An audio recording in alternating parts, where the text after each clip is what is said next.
Far too many business owners and entrepreneurs focus on building a business and not a brand. On this Branding Bites podcast, I dish out bite-sized strategies to keep your personal brand front and center to make a more significant impact and see bigger results in your business.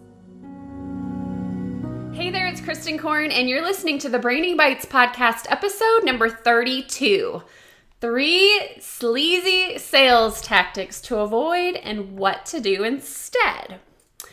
So we've all been pressured to purchase a product, whether it be a pair of jeans or a new car. And by going through that buying process, we sometimes just assume that all sales careers mean you need to act that way to make a sale. But you guys, that could not be further from the truth. So today I want to share with you 3 sleazy sales tactics to avoid and what to do instead. And these tactics pop up whether you're in direct sales, a brick and mortar store, service-based, or an online-based business. You've seen them all and possibly even done them yourself.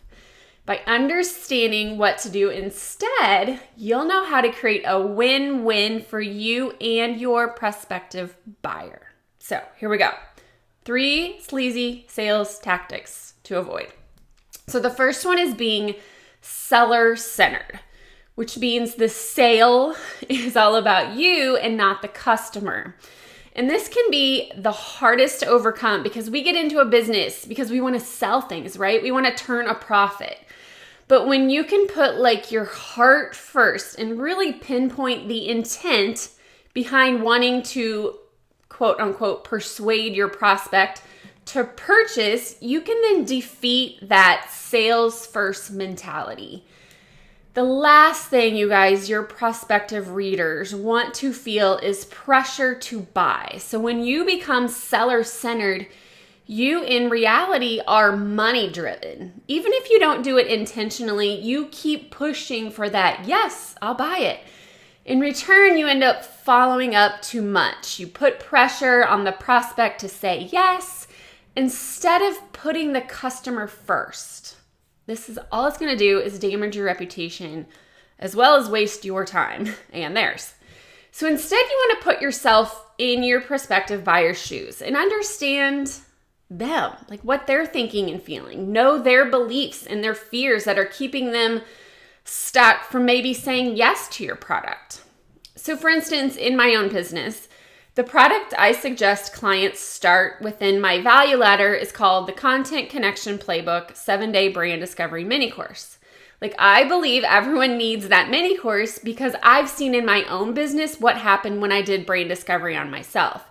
And the same for my students who've purchased it. So I stand strong in that product being a must for every business owner of any type because it helps you define your core interests, your niche audience, and beliefs for those content talking points.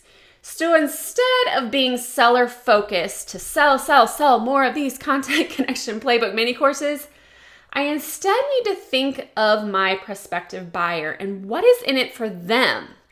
What transformation will they see from purchasing that Playbook mini course? Why do they need it? What impact can this product make for them? When you can use the right content strategy and think impact over profit, you can easily overcome being that seller-centered type of person pretty quickly. And I know there's totally something to say for being persistent. I love being persistent, but you just don't want to overdo it by not respecting your prospect's lack of interest. There are ways to make the sale without being overly aggressive or pushy. All right, the second one. Sleazy sales tactic is false advertising. So this could be through false scarcity, saying that a product is about to go out of stock when it's really not, or it could be false urgency when you claim your deal is ending soon when again, it's the same deal you always have available. Honesty matters in business, and especially more than ever as more and more online businesses pop up. This, again, is why I teach how to build a brand-focused business, putting a personality into your brand to build that deeper trust and connection with your readers. Above all, you guys, you have to tell the truth. Avoid overstatements, exaggerations, and misleading statements. Like those are all a big no-no. But that's not to say that you can't ever hold limited time sales or promotions. Just make sure they include a real limited time price that actually ends, or maybe a special bundle price, or what I use a lot is a special bonus when they purchase before a defined time. Another false advertising tactic is saying that you love a product when you actually don't even use it. This can be seen a lot. I've seen in direct sales and influencer marketing. Since you have an entire portfolio of products to offer, you feel the need to talk about all of them and why you love all of them and why they need to purchase all of these. But what if you really don't love it? What if you really don't even use it? Does that mean you shouldn't talk about it? Well, no. Just because you don't use a product doesn't mean a reader won't fall in love with that product. But when promoting a product, make sure you just tell the truth. Just let your readers know, hey, this product isn't something that's in my routine or closet, but my friend Sally loves it. Let's hear from her. So allow your testimony and the testimonies of others speak the loudest. Just make sure they are real and they're not exaggerated. The last sleazy sales tactic I want to talk about is cold targeting. Oh yes, this is when you try to sell to a cold prospect, meaning they weren't a lead before you start jamming your products down their throat. So a lead is someone who likes your post, shares your post, comments on your post, expresses an interest in what you have to offer, raises their hand to learn more by maybe joining your email list or downloading your free lead magnet. Once you generate this lead, it is okay to reach out to them. You actually are hurting yourself by not. They might turn into a customer or they may not, but it's important to take a minute to identify and understand their needs. If you have to start a direct message with a vague question like, hey, how's your day going? Or is it a good time to talk? You are cold targeting, period. We've all been approached in the mall by a seller asking, hey, how's it going? And like their enthusiastic pitch. But usually we just walk by those people without a second thought because we know that greeting is just a way for them to bridge the sales pitch. It's definitely a fake interest and it feels a little slimy. So even though it's a harmless, polite question, how are you? How are your kids, right? You are wasting your time and theirs because they're cold. You don't know that they're even interested in what you have to offer. So instead of cold reach outs, produce content that brings leads to you. When a lead expresses interest, then you have free rein to communicate with them, whether it's via email or direct message.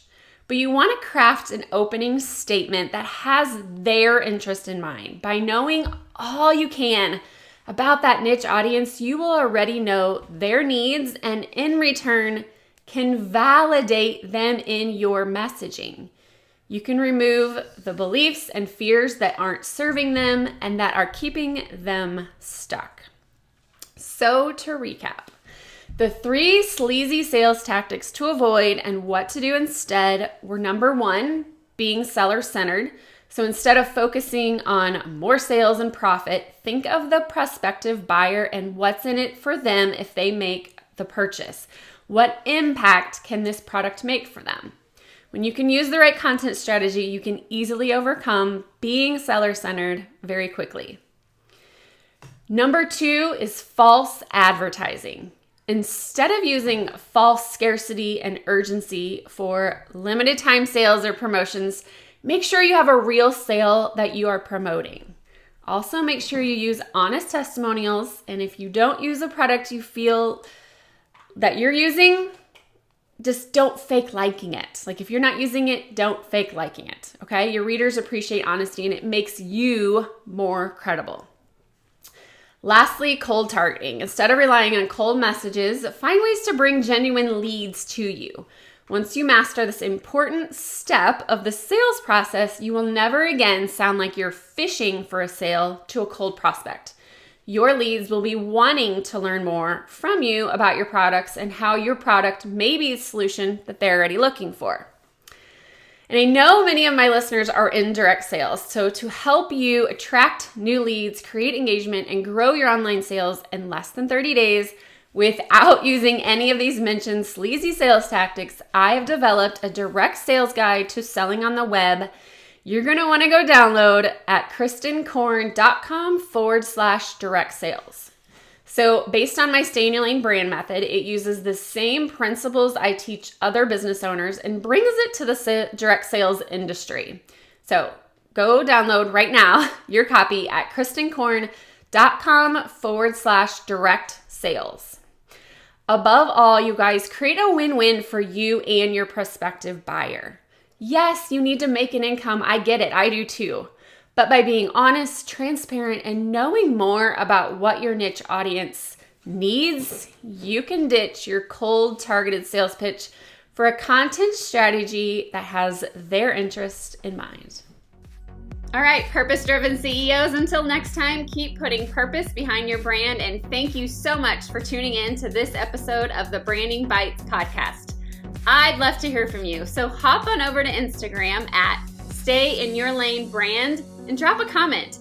And if you're feeling extra gracious, please leave a review wherever you caught this podcast. You can dive into the show notes for this episode and all episodes at brandingbitespodcast.com. And if you love this podcast, please share it with a friend. Thanks for tuning in.